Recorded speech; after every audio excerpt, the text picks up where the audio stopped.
got some baby chicks. Got to home, get them some water. They were late getting here today, so hopefully they'll be okay. All right, so I got the...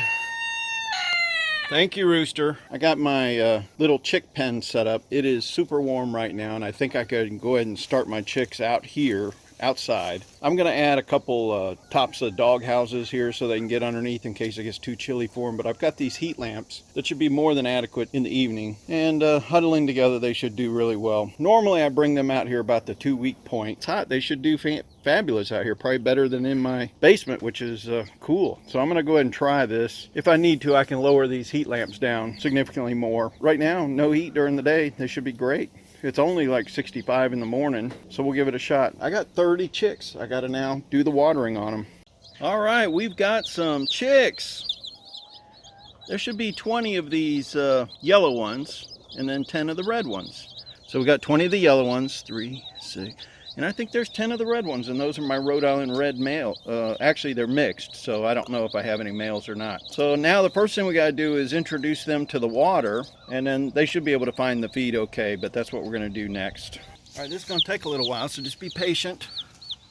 You just got to dunk their beak in there so they know where the water is. Woo, these are teeny little things.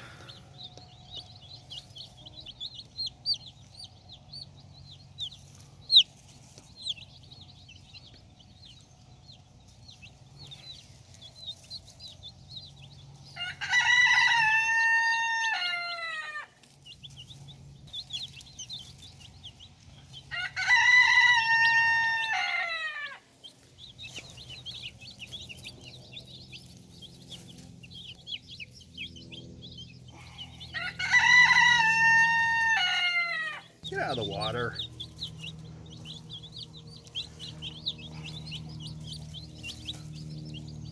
Sweating bullets, it's hot out here. Should be perfect for chicks.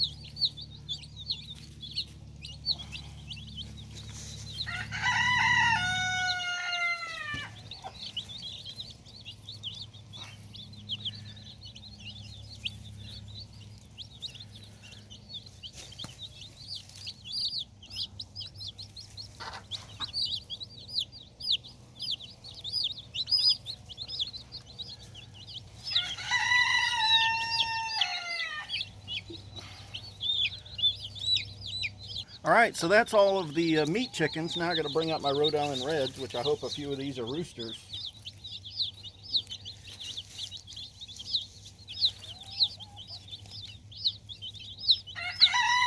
Off the water. Get some water.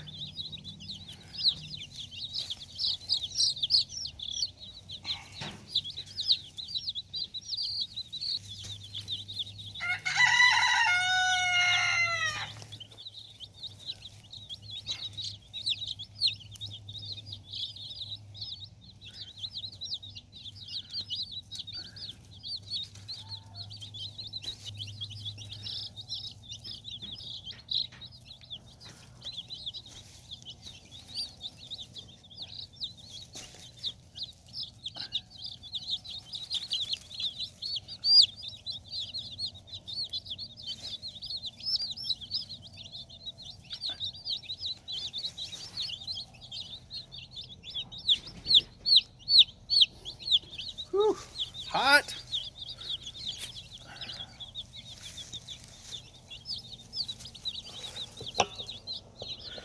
All right, give you a backed up view now that I'm done.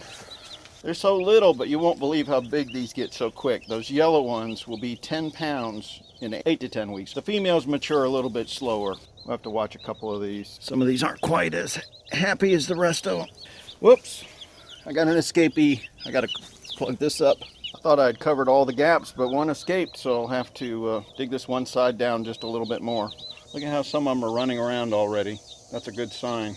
Normally they're just super thirsty when they get delivered, and the truck was late today. Normally I picked them up at the post office like 7:30 in the morning, but it wasn't until probably 2 o'clock that they called me, so they must have had trouble. Cute little buggers. What'll happen is these Rhode Island Reds, they take a lot longer to mature, so I will end up graduating Cornish Rocks, which are the yellow ones. I'll end up graduating them outside of this and shrink this little playpen down. And by 2 months old, the Rhode Island Reds will have this whole pen because I'll be processing the Cornish Rocks. I'm just hoping I get a couple roosters out of here. Man, this is really exciting. I'm happy to see them doing so well. I see one over here, just doesn't look right.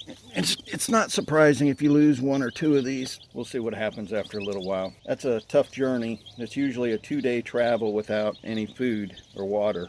I may get another water container for these guys since there's so many of them. Exciting days! I love growing my own food. Since I got about 8 to 10 weeks, that means we'll eat about 8 to 10 more chickens, and that'll be, maybe I'll have 20 chickens yielded here, we'll see. If I get 20 chickens yielded, that'll fill my chest freezer back up for my chickens. So it'll cover me until the spring when I gotta grow some more. Oh, look at that, they're getting through. Dang it, hold on. So I've decided I'm going to have to put some cardboard along the edges because I didn't think they could fit through these slots, but I normally didn't bring them out here until they were like 2 weeks old. Right now they're so small they can get through and then they won't be able to get back to their feed. So that's not a good deal. Yeah, look at that one trying to squeeze through. Yeah, he stopped. It's one of the Rhode Island Reds. My accommodations are apparently not good enough for these guys. All right, let me go see what I can find to put up against the sides. I had just bought that water heater, and so I've got this big cardboard box that I can cut into strips, and I think that will work fine. There's one right there. He snuck out and he's going back in again. Goofballs. You think you're smart, don't you? You won't be doing that for very long because your bellies are going to get all full. You won't fit. That's happy chirping noises. That's not stressful chirping noises. I might be able to just take some of these pine flakes and put them over on that side to fill up the wall, by the wall.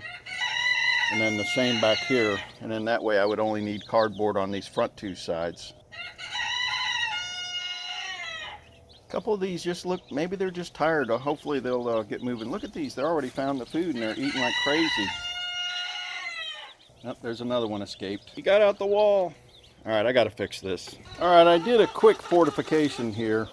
I had one of these trow feeders that when the chicks, the Cornish Rocks get bigger, they'll eat out of that.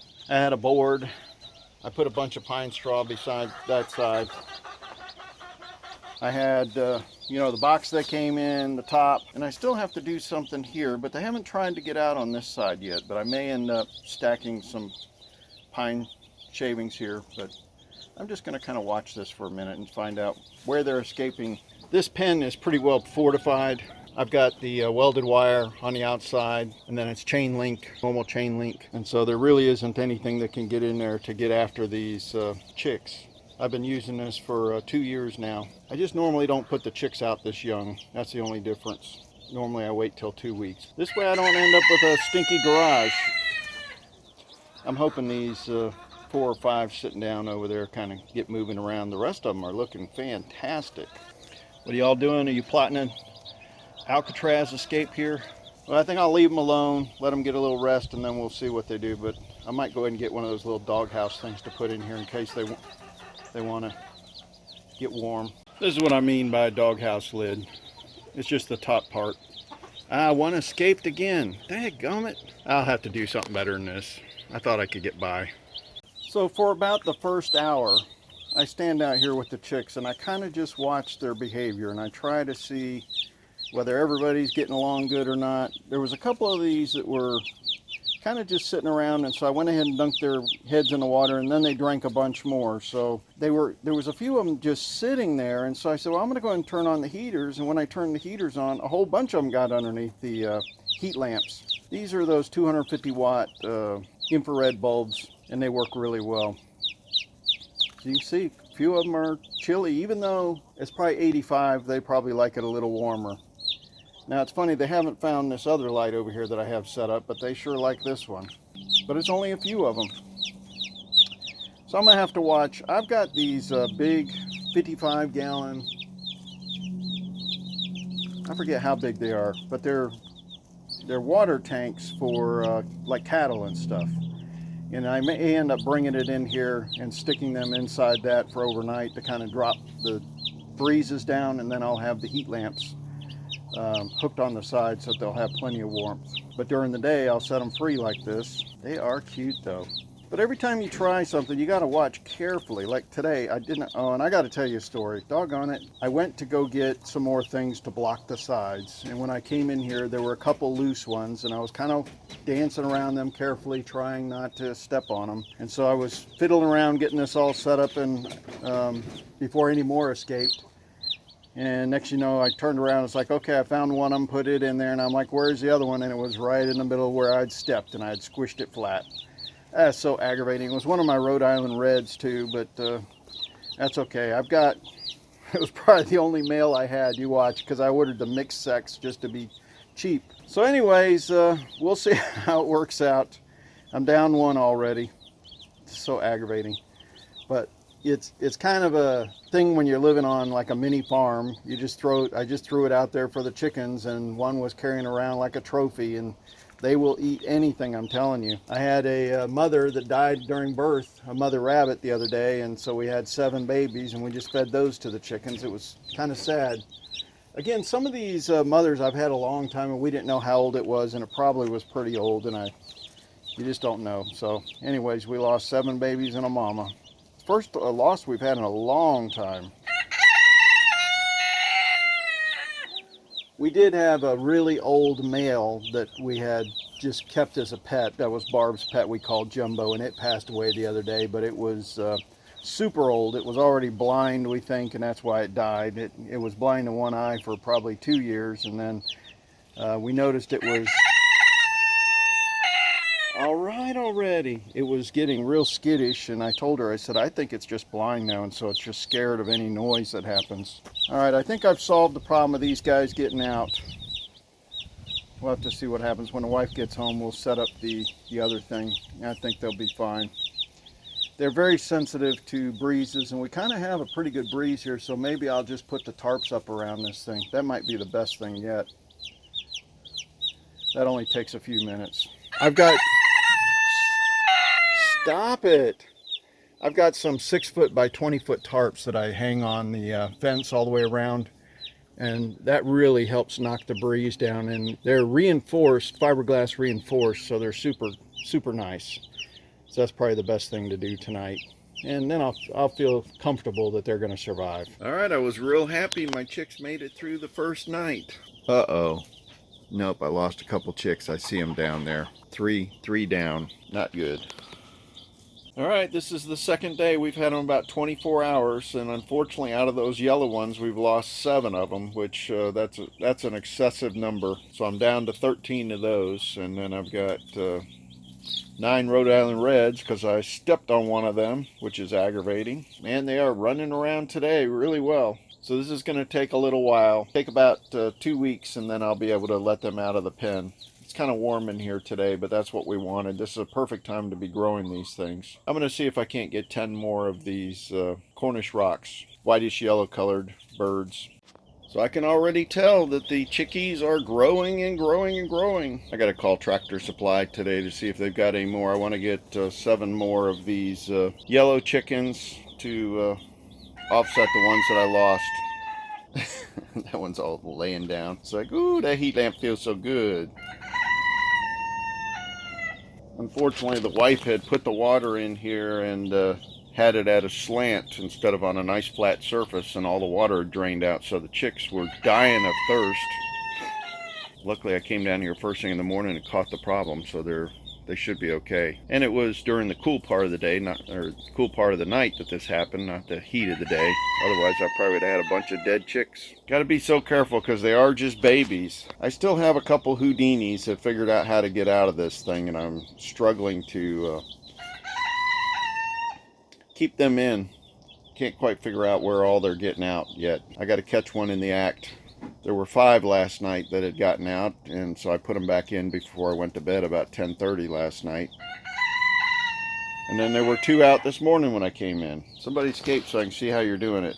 Everyone, let me conclude this video with just a little bit of knowledge I'd like to impart. Growing your own protein is a fantastic way to grow food because you know exactly what you fed it. And like I said, with these Cornish Rock, you take 20 chickens, and about 9 weeks, I think the roosters are 10 pounds. You got to go 10 weeks for the hens to get to 10 pounds. So I usually process the roosters at 9 weeks. And you yield about 7 pounds of meat, 7.5 sometimes. And I always save the gizzards and hearts. I like eating those. And the rest is for the dogs. The entrails and stuff we throw away. I've got a regular feather machine, that takes the feathers off and everything. But 20 chickens, say 7 pounds a piece, 140 pounds of meat. And it's better than the stuff in the grocery store. Like I said, it doesn't have any of the additives. It doesn't have no hormones. You're not paying for salt water in the thing. It's pure meat. Yeah, I did want to tell you, I called the Hoover Hatchery and let them know about my chick loss. And believe it or not, they're sending me 10 more chicks. I